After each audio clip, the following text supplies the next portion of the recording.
Welcome to TECHTURKS. Today I have Preston of Stears. Stears is a digital information company providing information to different sets of people. Preston, welcome to TECHTURKS. And so tell us about Stears. How long ago did you start? And why did you start it? Yes, thank you. Very glad to be here. Actually, I've watched a few episodes of this, so to prep myself. But yeah, so when Stears started, well, there are two phases. Okay. I would say, right.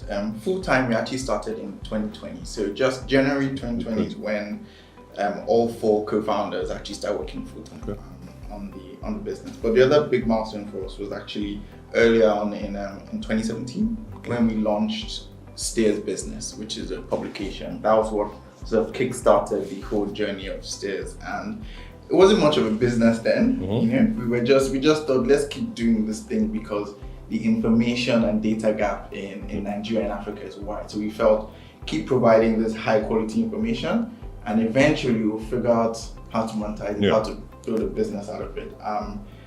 In 2019.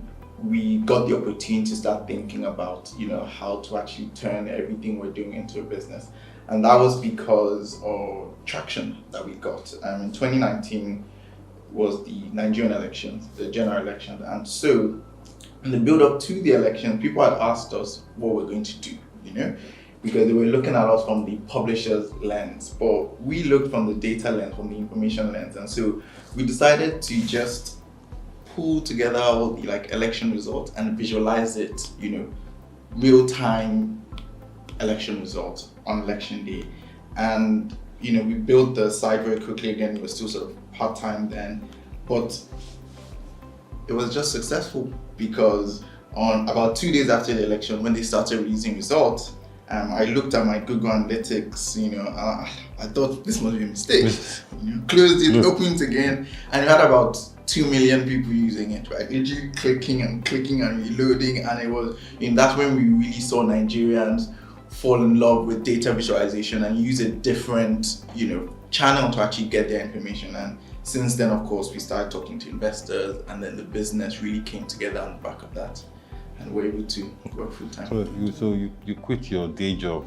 So what were you doing exactly? Before you took that plunge, where before, there's always that point where you're doing this job and you're starting a new business, and that transition, and the day you just say, okay, that's it. I'm doing that bungee jump, right? Whatever happens. Yes.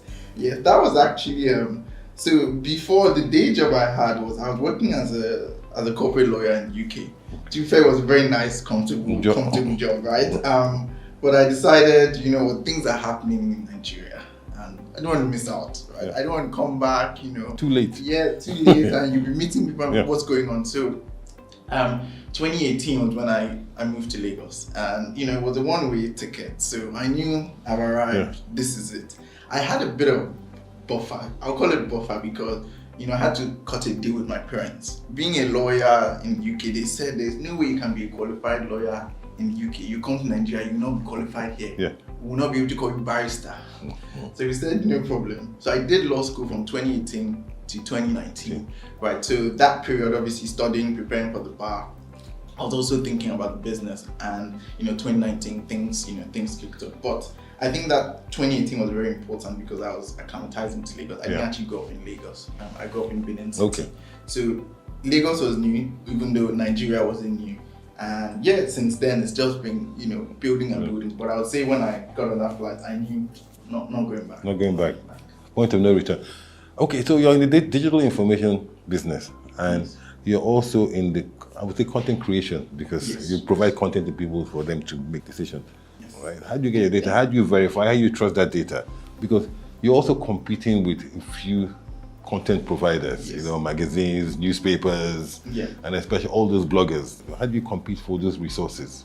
I think I will take one by one. How you get the data. Data is actually a combination of primary and secondary data. I'll use the elections as an easy example, right? The data was actually out there already, right? There's publicly available data. The challenge is how well it is aggregated and how well it is structured. So we spent months, we had someone who was just for about 6 months, whose job was just to collect all the election data they could find on the internet. So we went to INEC website, we spoke to INEC team, we used publishers. For 6 months, someone was just collecting data, right? That's how in-depth you have to get and really, really focused, right? Other times you have to do some primary data collection. So we have actually in the past used agents where people are in different locations and they're reporting in a very, very simple app just to say, this was happening here, and they have to provide some evidence via a picture or something of that nature, right? So it's a combination of using what's available and also going there to get it yourself. But the last layer and very important layer is actually using data to create even more data, right?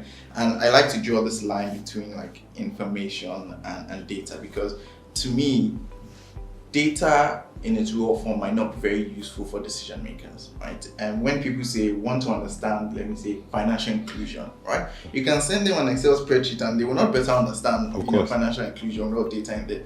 So you find that sometimes people need to just apply that human expertise to understand it, make sense of it, people who really know the space, right? And that's why one of the formats of one of our products is basically a business publication, because there, the real job is getting all that data and turning it into insight, turning it into information by analyzing it, right? So that's the big thing for us. And when you do that, you actually create new data, right? Because either you're sort of predicting something, you're analyzing the past. So after a while, you see the amount of data, the amount of proprietary data you build just grows, because everything you come across, you're taking it in. It could be very simple, like, you're just literally downloading or putting it on Google Drive. But after a while, when people use it, they keep creating and creating and creating, and then one day you look back and you have this, large data set of, different pieces of information from different places. So that's the first thing about, getting data. But on the other hand, when you think about talent now, I assume that every startup that's coming has talked about, talent and how difficult it is to find really high quality people. But there's something in Stears' DNA, I would say, from the very beginning. We're 4 co-founders, and 3 of us were actually at the London School of Economics. And there was a kind of culture that we got used to while we were at the LSE, right? It was really about knowing the causes of things, right? That was like the LSE mantra. So from the very beginning, we had this really, really high standard for information, really, really high standard. And when we came to Nigeria and started thinking about building out, a team that would analyze it, we didn't actually go just for journalists. Now, journalists are the, let me say, traditional contributors to content creation if you're a publication. But with the kind of sort of depth we wanted to hit, right, we thought to ourselves, well, we need people who have the domain expertise in the space we wanted to cover, which was the economy, right? So we started going for economists, right? Analysts, those sort of people. So actually, when it comes to the kind of talent that we need, we're more likely to go to a PwC and KPMG to get our people than we would go to, what Business Day or some other publication is. And so that changes the dynamic, because, it's very attractive to young people who are working, the big 4 to work in a startup, and they don't have to be engineers, right? But the talent that we go for is very, very specific, because first, we always say, do you understand this particular sector very well? If you're going to be the person covering energy, our current sort of energy analyst, for instance, was working in a refinery before. So it's that sort of focus to make sure you get people who really understand the topic, and then you teach them to write. Yeah. So that changes the approach, and then everything else is the same. We're all looking for engineers. Everybody's in the same market on those levels.